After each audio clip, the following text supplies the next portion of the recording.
Fala pessoal, beleza? Eu me chamo Gustavo e hoje eu venho trazer mais uma resenha literária aqui no canal.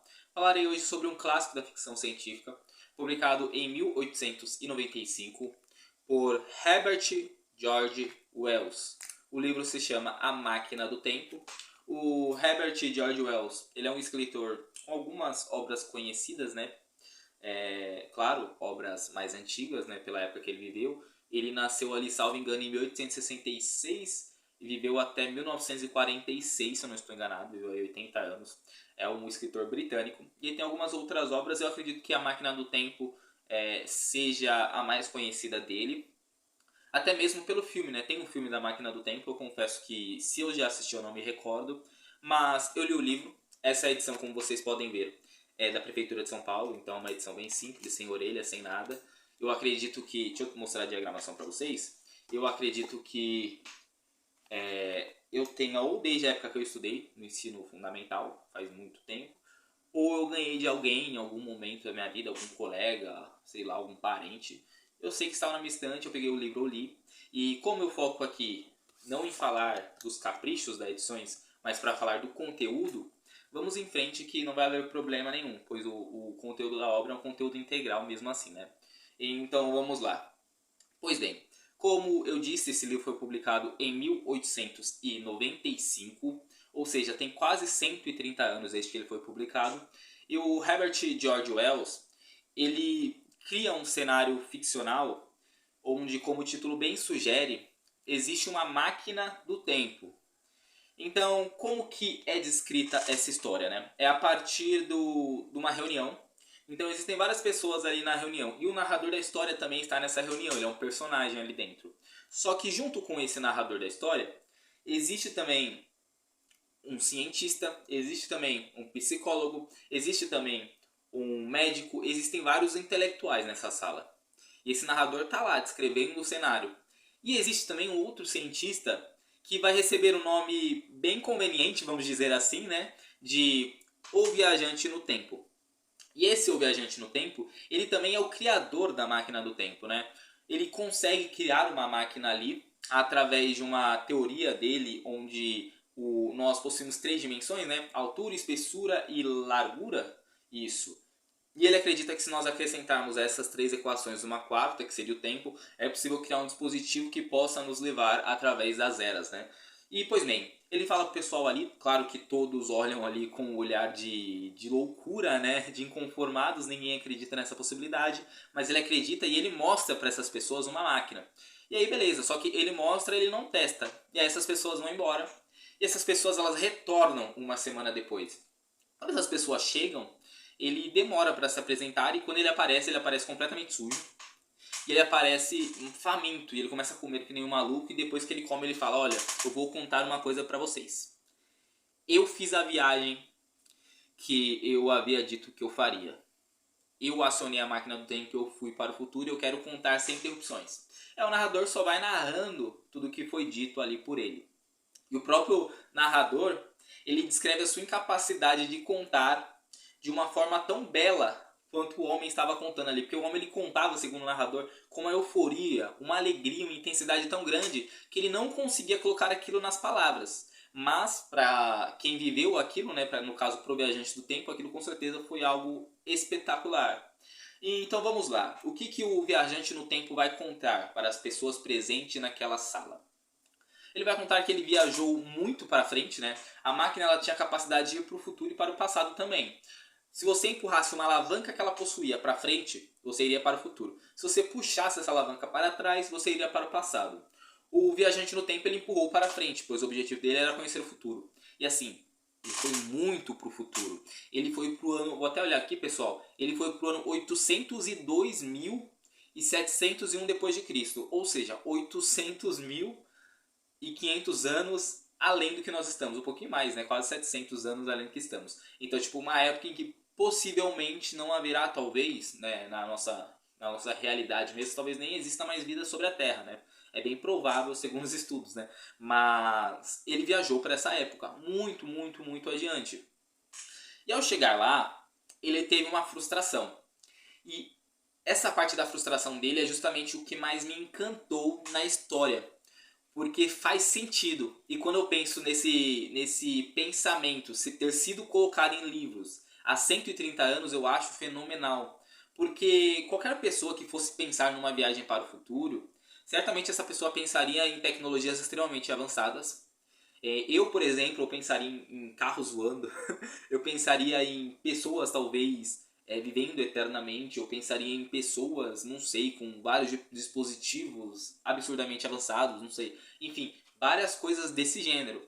E o que ele descreve é completamente o oposto. Ele descreve uma sociedade bem simples, com pessoas, ou melhor, seres vivos simples, né? Eu acredito que sejam pessoas, né? Porque eram seres racionais, que se comportavam como seres humanos, né? Então ele chegou ali numa realidade onde existiam pessoas. Só que essas pessoas também não eram iguais a eles, né? No caso, essas pessoas elas eram muito mais baixas, né? Pessoas bem baixinhas, pessoas fortinhas e pessoas aparentemente muito acomodadas e frágeis. Além de ter um outro idioma, isso eu acho bem natural, e por isso o viajante no tempo teve uma certa dificuldade para se comunicar. E também teve muita dificuldade para descobrir o que se passava ali naquela época, porque além dessas pessoas falarem outro idioma, o idioma bem simples também, que ele conseguiu aprender, mas além delas falarem o outro idioma, essas pessoas elas não registravam a história, elas não guardavam as informações, elas não eram sedentas por conhecimento, por informações, então muitos deles ou não sabiam como explicar o que havia acontecido, ou simplesmente não podiam, porque tinham medo de alguma consequência. Então, basicamente, o viajante do tempo ele vai viver toda a sua estadia no futuro, sem saber o que aconteceu com a humanidade que estava em declínio. Mas, durante o livro, o viajante ele vai desenvolver várias teorias a partir da sua análise daquela época, né? Então ele começa a observar como eram as regiões, ele começa a observar a sociedade, ele começa a fazer ali as deduções dele e ele vai falando pra gente aqui na história, olha, eu pensei que fosse assim, eu achei que seria isso. Em alguns momentos ele fala, eu pensei que era assim, mas lá na frente eu perceberia que eu estava enganado. Então ele vai criando cenários ali muito interessantes nessa sociedade, né? E lá pro meio do livro, talvez um pouquinho antes, ele vai descobrir que essa sociedade não é uma sociedade de um grupo só. Porque era o que parecia inicialmente, né? Porque como não haviam estados sociais, aparentemente, né? Eram pessoas bem iguais com um pouco, mais iguais, ele vai perceber em certo momento que essas pessoas, elas não viviam só. Essas pessoas elas estavam sob a terra, né? Como é óbvio, né? E ele percebe que lá embaixo, no subsolo, existe uma outra sociedade. Posteriormente, ele vai descobrir que o nome dessa sociedade que está lá embaixo são os Morlocks. Morlocks são as sociedades lá embaixo. E as sociedades que estão ali em cima são os Eloís, né? Ele vai perceber esses dois grupos de pessoas. Inicialmente, ele vai pressupor que o grupo lá embaixo era um grupo explorado pelas pessoas de cima. E essas pessoas de baixo fabricavam as coisas e mandavam lá para cima, porque ele não viu nenhuma fábrica, nenhum trabalhador lá em cima. Então ele estranhou. Posteriormente, ele vai vendo que muitas outras teorias podem ser desenvolvidas, né? Porque no final não vai ser isso que ele de fato vai acreditar, muito pelo contrário. A teoria final que ele vai desenvolver é outra, eu não vou contar para não dar spoiler, mas basicamente é isso a história, né? Então nós vamos ver ali um cenário onde existe uma sociedade decadente, né? A teoria que ele desenvolve para que a sociedade tenha chegado nesse estado, e eu acho uma conclusão bem factível, né? É que a sociedade ela se desenvolveu tanto no decorrer desses 800 mil anos que muitas tecnologias foram criadas, as pessoas foram se acomodando a essas tecnologias, a vida foi ficando muito fácil, e por isso cada vez essas pessoas foram ficando mais fracas, e cada vez menos ambiciosas, menos afoitas por descobrir as coisas, justamente porque era muito tranquilo, não haviam mais tantos problemas a serem tratados, e aí por isso que a humanidade caiu de fato nessa decadência, né? Eu só quero ler um trechinho aqui que eu achei interessante na página 57, tá bom, pessoal? Para uma vida assim, os fracos eram tão capacitados quanto os fortes, e nem podiam ser chamados de fracos. Eram até mais bem capacitados, pois os fortes seriam perturbados por uma energia para a qual não havia uso. Como eu disse, está na página 57, eu acho que faz todo sentido. Quando você vive numa sociedade onde sua força não tem utilização, aplicabilidade ali, você acaba se acomodando porque você começa a perceber que você não, que sua força não tem aplicação, não é útil. Aí você começa a ir diminuindo o seu nível, né? E por isso vão ficando todos fracos, né? Eles seriam atormentados por uma energia que não teria uso, porque tudo era muito tranquilo. E assim, com povos dessa forma, né, cada vez mais a sociedade foi regredindo, regredindo e regredindo. Então, foi esse o livro.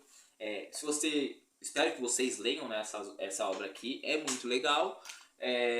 O final é muito interessante também, a teoria, é tudo teoria, tá, pessoal? Ele vai ter uma teoria final sobre essas duas classes, os Morlocks e os Eloís, e ele vai ter a teoria dele final, que eu não vou falar aqui qual é, mas é tudo teoria. Em momento nenhum ele conseguiu confirmar como a sociedade chegou aí.